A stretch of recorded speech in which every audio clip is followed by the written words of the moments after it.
مکہ میں عمرہ کرنے والی خاتون نے خودکشی کر لی ہے۔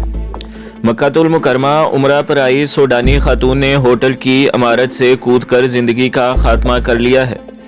آگے شروع کرنے سے پہلے آپ لوگوں سے گزارش ہے کہ میرے چینل کو سبسکرائب کریں، ویڈیو کو لائک کریں اور بیل کے آئیکن کو بھی دبائیں تاکہ ہر جو آنے والی ویڈیو ہے وہ آپ کو سب سے پہلے ملتی رہے۔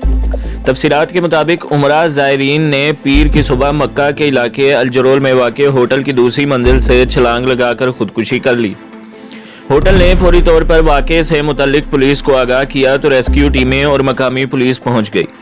خاتون کو اسپتال منتقل کیا گیا جہاں ڈاکٹرز نے موت کی تصدیق کرتے ہوئے بتایا کہ جب خاتون کو اسپتال لایا گیا تو وہ زندگی کی بازی ہار چکی تھی۔ لاش کو پولیس نے تحویل میں لینے کے بعد سرد خانے میں منتقل کر دیا ہے اور لواحقین کی تلاش شروع کر دی ہے۔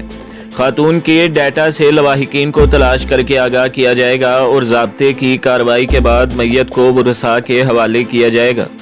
واضح رہے کہ مکہ میں خودکشی کے واقعات کی روک تھام کے لیے حرم مکی کی انتظامیہ نے بالائی منزلوں کی ریلنگ کو مزید بلند کر دیا ہے، جبکہ اضافی پولیس اہلکاروں کی بھی ڈیوٹیاں لگائی گئی ہیں۔